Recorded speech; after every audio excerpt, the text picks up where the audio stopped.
Hey everyone, welcome to the MrpTech Podcast. This is episode 166. My name is Matt, and this is the weekly podcast discussing everyday tech for everyday people. Over the last few weeks, I have been talking about an enormous project, an enormous undertaking that I've been working on, and that seems to be sort of the theme of this show. Whenever I have a project that ends up being a large consumption of time, I end up sharing it on this show because I feel like that whenever I dive deep in a project like this, I end up learning a lot along the way. And many times when I do this, it's something that I feel like I could share with an audience because I feel like there's many people out there that might be in a similar situation as me, or someone that could take the advice and run with it maybe farther than say I did. So this whole project that I've been working on, learning about iPad Pro, learning about supervised mode, learning about the volume purchase program through Apple, and talking about it on this show could be something that is beneficial to school teachers, musicians, professional business owners, family households, and wanting to manage household devices, things like that. So if you haven't listened to the last two episodes, and I suggest that you do, to kind of go back and hear what the project is that I've been doing through this whole grant project that I have been working on since the summer. Because you never know, if you're an Apple user, it may come up in the future where you have a certain amount of devices that you want to manage. So this week's episode, I kind of want to wrap things up a little bit with this whole project I'm working on, because basically phase one has been completed of this project. So the first phase of this project was getting 5 iPad Pros, the 12.9-inch models, and basically learning how it all works, learning the supervised mode, learning how to use Apple Configurator and Apple Profile Manager, just basically learning the ins and outs, buying OtterBox Defender cases for these iPad Pros, getting the screen protectors on, making sure everything's labeled. But with that, there's a couple of things that I also purchased with them to use as a business and using it as a music business. And one of those things that I also purchased with them is something called AirTurn DUO 200. And what this is, it is a wireless foot switch that is designed for basically turning pages, let's say, on an iPad. If you're reading music with multiple pages, it has a left and right pedal that you can push down, whether you're standing or you're in a seated position as a musician. And in the middle of those two pedals, there's actually a there's actually another wireless controller that you can use without the pedals to also turn the pages. So there's kind of like a 3-in-1 foot pedal here, a left pedal, a center console, and a right pedal that are all put together. And it's great for musicians who want to use iPads as digital music readers, turning pages, going back and forth. But as I started to use this, I started to see different applications that this would be great for. So to start off, you have to pair it with your device, and it is compatible with anything that's basically Bluetooth compatible, whether you're running Windows, Mac, whether you're using iOS, Android, that type of thing. I haven't tried it on Linux. Now that I think about it, I might actually go try it. But I'm guessing that just because it's Bluetooth, that it should work pretty well. But it can also control things like audio cues. It can control lighting effects. So there's a lot more to this little foot switch than really is advertised. When I did the research over the summer, applying for this grant funding, a lot of professional musicians are using these AirTurn pedals, and they say that it's basically the best page turning pedal. You can these sell for about $100, by the way. I think it's $99. I happen to get them for 20% off. Found a good deal. There are cheaper pedals on the market. I have compared them a little bit. Some people swear by them. Some people not so much. It has to do with their construction, what they're made out of, the battery life, that type of thing. So from my research, the Duo 200 has a longer battery life, greater range as far as the distance between your devices that you can use, and really fast pairing with devices. Now, when I tried to pair this with the iPad Pro, it was within a second it paired, and there was no issues whatsoever with it. So I was expecting that I was going to have to configure the apps that we use too. We're using Fourscore as a music reading app, and there was no configuration needed.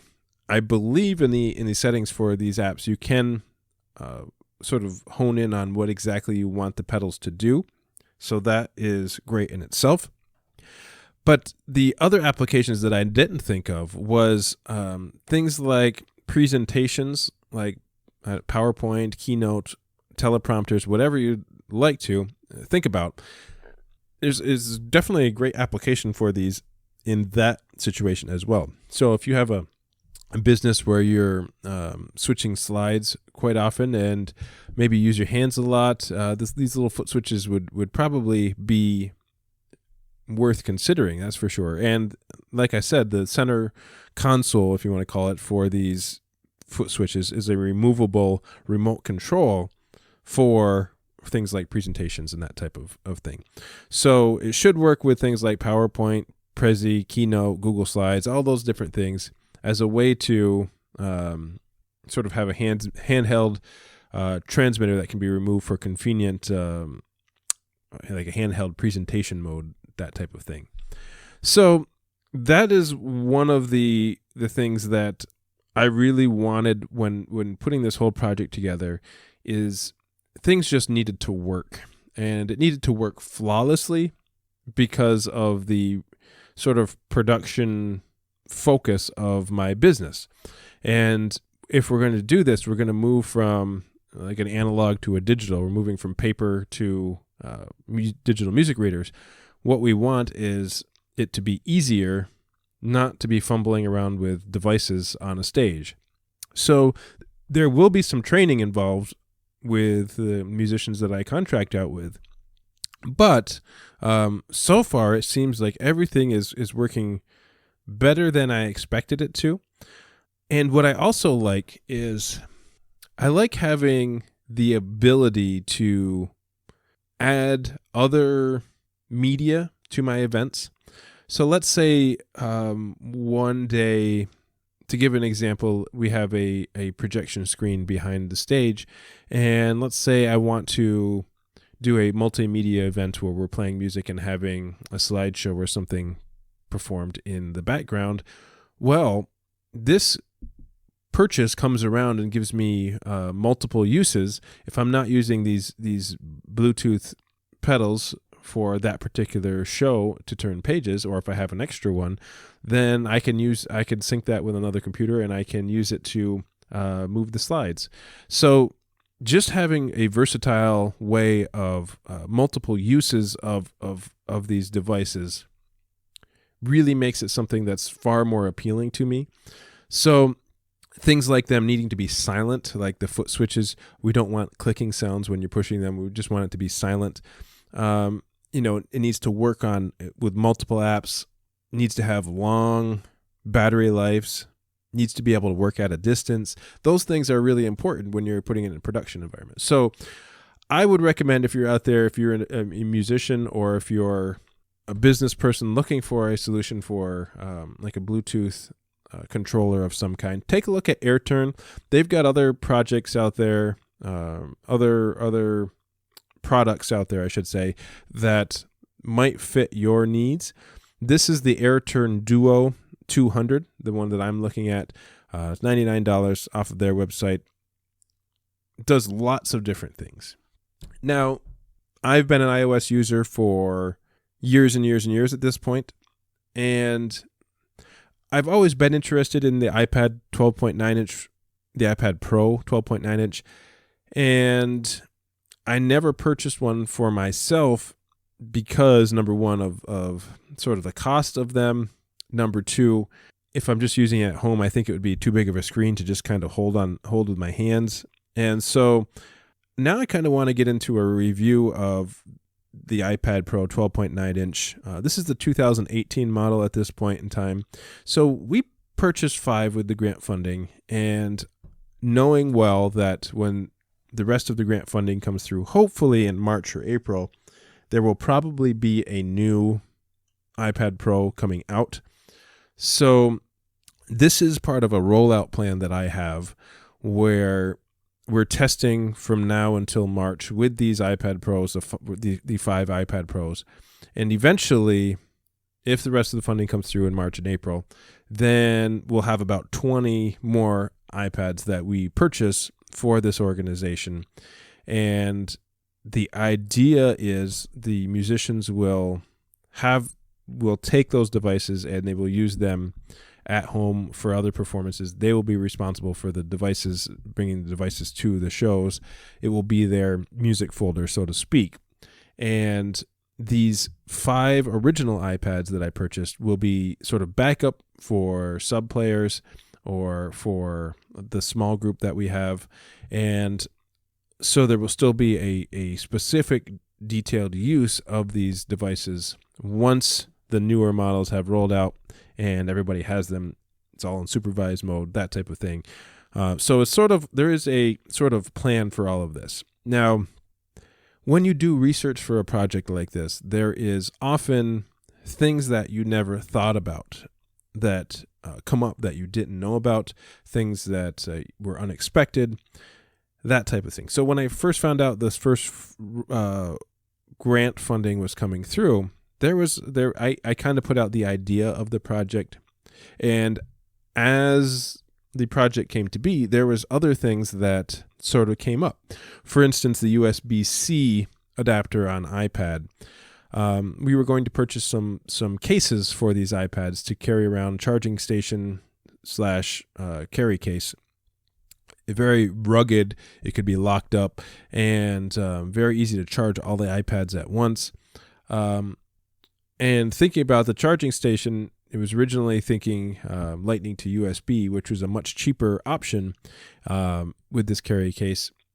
And once it came time for purchasing it, and we now realize that the new iPads were USB-C, the charging cases were probably like $700 more expensive. So the plans have to change a little bit as we're doing this. So as far as the iPad Pros go, getting them to, for instance, when you purchase them, it does come with the USB-C cable for charging. It's USB-C to USB-C that plugs into a little AC adapter to the wall.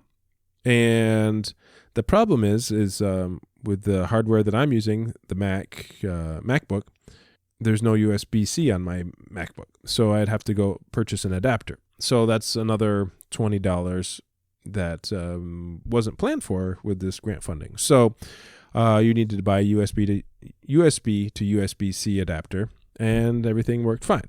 So there's these little hiccups that come along with trying to incorporate new technology with some older technology in this process. So I also looked into things like Apple Pencil, and having an Apple Pencil would be fantastic for everybody. Apple Pencils are just so expensive. There's no, in my mind, no way in my mind am I going to purchase that many Apple Pencils for the cost that Apple Pencils are. I just don't feel like it's worth it. With iOS 13 on these new iPads, they had iOS 12 on them when I purchased them. Upgrading them to iOS 13 was a huge leap. These are really professional level devices. I mean, they are very powerful. And if you want to talk about fast, the A12X chip runs faster than a lot of PCs that I know of. You can have up to 1 terabyte of storage on it, which for an iPad, that's pretty incredible. The thing that I keep falling back on is that whole USB concept, because for me, it's not really that big of a difference. But I know a few people that have purchased iPads recently. They have USB-C on them. Their phones have Lightning connections. So now you have all these adapters. You have all these charging cables, and it's just a whole mess when it comes to all of this stuff. And yeah, things change. And I think the change to USB-C was actually a good thing. You get far faster charging, and you can do a whole lot more with these devices. So I think there's a balance when it comes to that type of thing. I think that there are changes now coming to iOS, such as mouse support, which has been on Android for years and years and years, and some Android devices for years, such as being able to plug in hard drives now, trying to make iPads more like a MacBook or another Apple laptop, so to speak. For me, the screen size in this project was the biggest thing, and the battery life is also the biggest thing. Now, I got these iPads almost, let's say, okay, I've had them configured, let's say, for over a week now, and I still haven't charged the battery. And I've used these devices on and off for quite a bit, configuring everything. So I haven't used them hours at a time, but when I did use them, I always turned them off, and the battery life is just incredible with these iPads. I've always enjoyed the battery life of iPad, where I can't say that as much with my phones. So when I first took them out of the box, they're very light, very, very sleek looking. They are designed well. Put them in an OtterBox case though, to protect them, and the weight and bulk is just there. That isn't something that bothers me for what my application and my use is for them. I want them to be protected. I want them to be in a super rugged case. We're going to be moving them on and off stages, off of music stands, and if they fall, they need to be protected. So OtterBox is always my go-to. The OtterBox Defender cases are just super rugged cases. I've never had an issue with a device that, knock on wood, that was in an OtterBox case. So these devices are super, super powerful, and I am absolutely thrilled that every obstacle that I have come across in these projects has been overcome at this point, or there has been alternatives to things that I didn't expect. So I could go into details. I mean, the iPad Pro 12.9 inch has been out for over a year now. So this isn't really a review on the device. This is more of an application use that is a little different than, say, most people. I couldn't be happier with the turnout with all of this. So if you are a person who is interested in rolling out these devices in your business, or if you're a person who is involved with music heavily, contact me. Send me an email, mrptechreviews@gmail.com. I would love to be able to talk to you through some of the experiences that I've had and help you out if you need it. And I can point you in the right direction on the steps that you need to take to get all this stuff going. The idea here is, once again, with this podcast, I like to learn about something. I like to figure it out as I go and then share it with all of you. And going back, looking at all the things that I have talked about on this show time after time, it's kind of the experience that's the most fun for me. Just learning about something new, whether it's amateur radio that I had absolutely no clue about. And I studied, got the amateur radio licenses, and still feel like I'm learning with that project as I go, or the project of contacting the International Space Station, which I knew nothing about before we did that.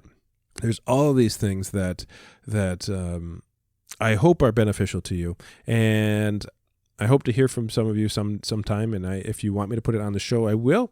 If not, that's okay too. Just let me know, and I'll just communicate with you privately about any topic that you want. You can check out my website, mrptechreviews.com, or you can go to podnuts.com for all the shows. And at some point, I plan on really updating the YouTube channel. The YouTube channel is probably about 4 or 5 shows behind at this point in time. I just been really busy with life stuff, and I haven't been able to get those out yet. But I will get to that sooner or later. If you can't get enough of this show and you want to interact with us in between shows, if you go onto the website, mrptechreviews.com, and hit the Discord button, that'll bring you right into our chat room. We'd love to have more people in Discord. It's a pretty friendly group there. There are some really smart people there posting really smart topics, and oftentimes I feel like I ignore them just because I see them and then I'm so busy I don't get a chance to follow up. But I do go back and I do read through articles that are posted there or videos that are posted there. Sometimes it takes me a few weeks to get to them. So there are lots on my to-do list and to watch list from the Discord server, and we have a Podnuts log on there, so we can talk about Linux stuff there. There's an amateur radio portion. There is just a general discussion area for tech topics or just general discussion. People are sharing memes all the time there. It's really a fun environment, and if you like to be a part of that, you are certainly welcome to come in and participate with the rest of the group that's on our Discord server. That's going to do it for today. Thanks so much for listening. We will see you next time.